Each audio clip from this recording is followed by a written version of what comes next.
Assalamualaikum warahmatullahi wabarakatuh. Alhamdulillahirabbil alamin. Wa bihi nasta'inu ala umuri dunya waddin. Wassalatu wassalamu ala asrofil anbiya'i wal mursalin Sayyidina wa maulana Muhammadin wa ala alihi wa sahbihi ajmain. Amma ba'd.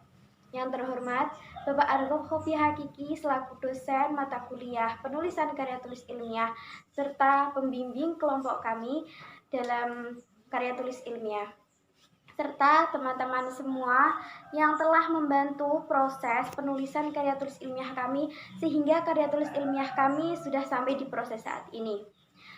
Saya di sini akan memperkenalkan diri saya dan teman setim saya. Saya Aulia Salama Sarita, NIM 18107100078, serta teman saya Nurul Farihah 18107100046, mahasiswa Tadris IPA IAIN Kudus angkatan 2018, akan menjelaskan tentang isi dari karya tulis ilmiah kami. Pertama-tama saya berterima kasih karena kami diberi kesempatan untuk menjelaskan isi dari karya tulis ilmiah kami. Judul karya tulis ilmiah kami adalah Gel Tifla atau Typhonium flagelliforme sebagai antiseptik alami. Pendahuluan pada karya tulis ilmiah kami yaitu, menurut WHO, tangan merupakan salah satu tempat terbesar kuman yang paling mudah ditempati oleh kuman itu sendiri. Dan telapak tangan yang mengandung kuman berpotensi 3,5% menyebabkan kematian di Indonesia.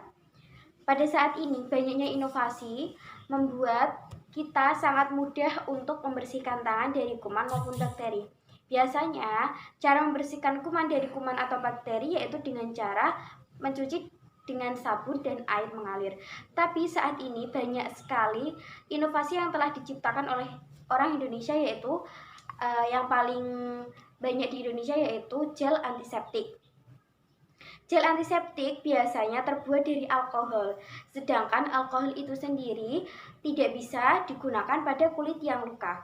Dan kami di sini membuat inovasi terbaru yaitu gel antiseptik yang bisa digunakan untuk kulit yang luka. Inovasi terbaru kali ini kita buat guna keinginan masyarakat untuk memanfaatkan alam sekitar guna untuk perawatan kesehatan, perawatan tubuh, perawatan kulit. Dan kali ini kita menggunakan tanaman keladi tikus atau Typhonium flagelliforme sebagai bahan utamanya. Tanaman keladi tikus biasanya digunakan untuk obat kanker, tapi selain itu dia juga memiliki manfaat sebagai penghilang korek, penghilang radang pada kulit, penghilang pengobatan frambusia, antiseptik, antibakteri. Tanaman keladi tikus banyak tumbuh di dataran tinggi dan tanaman ini sangat populer di kalangan pengobatan. Tetapi tanaman ini baru banyak ditemukan manfaatnya akhir-akhir ini. Tanaman keladi tikus mengandung senyawa aktif yaitu saponin, alkaloid, flavonoid, triterpenoid yang berpotensi sebagai penyembuhan luka dan antibakteri. Bagian yang sering dimanfaatkan dalam tanaman keladi tikus yaitu buah dan daunnya. Kali ini, pada penelitian kali ini, kami menggunakan daun pada tanaman keladi tikus. Dan daun ini akan kita ambil ekstraknya dengan reaksi tertentu. Ekstrak yang diperoleh kemudian akan diuji dengan uji screening fitokimia yang akan menguji beberapa senyawa aktif yang terdapat dalam kandungan tanaman keladi tikus itu sendiri. Uji screening fitokimia untuk melihat senyawa aktif yaitu flavonoid adalah Mg plus amil alkohol. Yang kedua yaitu untuk menguji saponin yang menggunakan HCl 10%, dan yang terakhir untuk menguji triterpenoid yaitu menggunakan Lieberman Burchard. Hasil penelitian kali ini diharapkan dapat menjadi inovasi baru dalam masyarakat dalam penggunaan gel antiseptik berbahan alami. Dan dalam hadis sahih riwayat Imam Bukhari, yaitu segala penyakit pasti ada obatnya. Dan itu sudah dijelaskan dalam hadis dan Al-Quran, bahwa Allah telah menjelaskan nyata di dalamnya bahwa segala sesuatu penyakit yang telah diciptakan oleh Allah itu ada obatnya di alam semesta ini. Rumusan masalah pada karya tulis ilmiah kali ini adalah adanya inovasi baru pembuatan gel antiseptik yang terbuat dari bahan alami, yaitu tanaman keladi tikus, dan akan menjadi terobosan terbaru masyarakat menggunakan gel antiseptik yang bisa digunakan untuk penyembuhan penyakit. Dan pentingnya gel antiseptik dengan adanya virus yang sedang bergejolak ini, yaitu virus corona. Tujuan penelitian kali ini adalah menguji kandungan pada tanaman keladi tikus apakah terdapat senyawa aktif di dalamnya yang bisa menghilangkan bakteri dan menyembuhkan luka. Metode penelitian kali ini menggunakan experimental thesis atau penelitian eksperimen, yaitu menghubungkan sebab akibat faktor dan menghilangkan faktor yang mengganggu. Penelitian ini berjalan dari bulan Maret sampai April 2020. Alat yang digunakan yaitu pelat tetes, pH meter, timbangan analitik. Bahan yang digunakan adalah tanaman keladi tikus, karbopol, TEA, gliserin, amil alkohol plus Mg, HCl 10%, dan Aquades Lieberman Furchet. Teknik pengumpulan data pada penelitian kali ini yaitu 1. Pengumpulan sampel, 2. Pengolahan sampel yang meliputi ekstraksi daun keladi tikus dan uji screening fitokimia daun keladi tikus. Ketiga adalah formulasi ekstrak gel dalam keladi tikus. Kenalkan, nama saya Nurul Farika. Di sini saya akan melanjutkan presentasi dari rekan saya, Aulia Salma Sarita. Di sini saya akan membahas tentang hasil dan pembahasan hasil pengamatan yang telah kami lakukan. Yang pertama itu hasil uji screening fitokimia keladi tikus. Uji screening fitokimia kami gunakan untuk memberikan beberapa reaksi untuk mengamati kandungan zat aktif pada ekstrak keladi tikus dengan menggunakan beberapa reaksi. Yang pertama yaitu untuk uji fitokimia flavonoid, kami menggunakan serbub Mg plus amil alkohol untuk mengetahui terbentuknya warna jingga pada hasil ekstrak keladi tikus. Yang kedua itu saponin. Saponin di sini kita menggunakan reaksi HCl 10% untuk mengetahui terbentuknya busa atau buih saat dicampurkan, apakah busa tersebut stabil atau tidak. Yang ketiga itu uji steroid dan triterpenoid.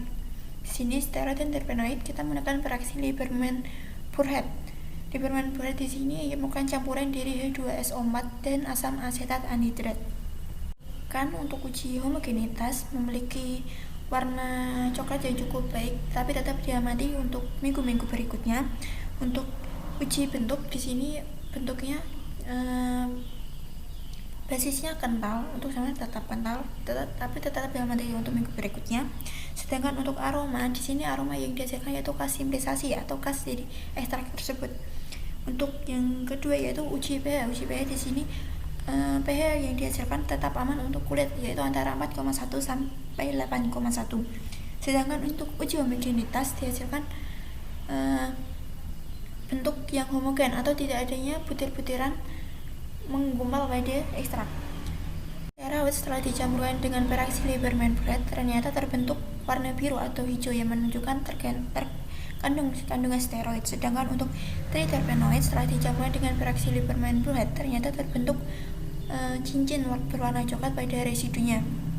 Kedua yaitu hasil pengujian sediaan gel, yang di sini kita menggunakan beberapa parameter uji. Yang pertama yaitu uji homogenitas dengan melakukan uji warna, uji bentuk, dan uji aroma.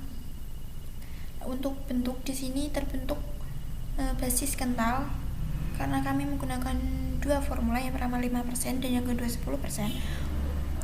Untuk 5% terbentuk gel kental dan homogen, sedangkan untuk 10% mungkin lebih kental dibandingkan dari yang 5%. Untuk yang kedua yaitu aroma. Aroma di sini dihasilkan aroma yang khas simbolisasi atau aroma khas dari ekstraknya.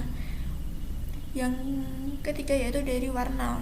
Dari segi warna, untuk 5% dihasilkan warna coklat muda, sedangkan untuk yang 10% dihasilkan coklat lebih coklat dibandingkan dengan yang 5%. Yaitu uji pH. Di sini uji pH kita menggunakan ekstrak alami yaitu dari kunyit, dimana dihasilkan warna merah. Untuk formula 5% dihasilkan warnanya yang merah, cukup merah, sedangkan untuk 10% warnanya lebih pekat. Yang ketiga yaitu uji homogenitas. Uji homogenitas di sini dicek dengan menggunakan membuktikan apakah tetap ada butiran atau gumpalan setelah dicampurkan antara semua bahan, antara TAA, gliserin, karbopol, dan TAA. Itu uji iritasi. Uji iritasi di sini dilakukan dengan mengoleskan langsung gel yang telah dibuat pada kulit. Diamati pada sekitar 10 menit, minimal 10 menit atau sampai 1 jam, apakah terjadi reaksi pada kulit. Uji iritasi ternyata hasilnya negatif, tidak terdapat iritasi pada kulit setelah 1 jam. Dari hasil tersebut disimpulkan bahwa kimia ekstrak dari tikus mengandung beberapa senyawa aktif, yaitu diantaranya ada flavonoid, steroid, triterpenoid, dan saponin. Sedangkan untuk uji sediaan gel, kan untuk uji homogenitas memiliki warna coklat yang cukup baik, tapi tetap diamati untuk minggu-minggu berikutnya. Untuk uji bentuk, di sini bentuknya basisnya kental, untuk sama tetap kental, tapi tetap diamati untuk minggu berikutnya. Sedangkan untuk aroma, di sini aroma yang dihasilkan yaitu khas simbolisasi atau khas dari ekstrak tersebut.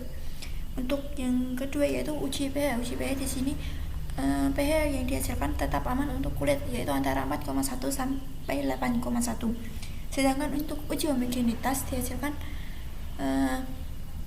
bentuk yang homogen atau tidak adanya butir-butiran menggumpal pada ekstrak. Dinyatakan bahwa hasil menghasilkan negatif terhadap reaksi iritasi, sehingga aman untuk digunakan. Sekian presentasi dari saya. Mohon maaf jika ada salah kata maupun perbuatan. Wabillahi taufiq hidayah. Wassalamualaikum warahmatullahi wabarakatuh.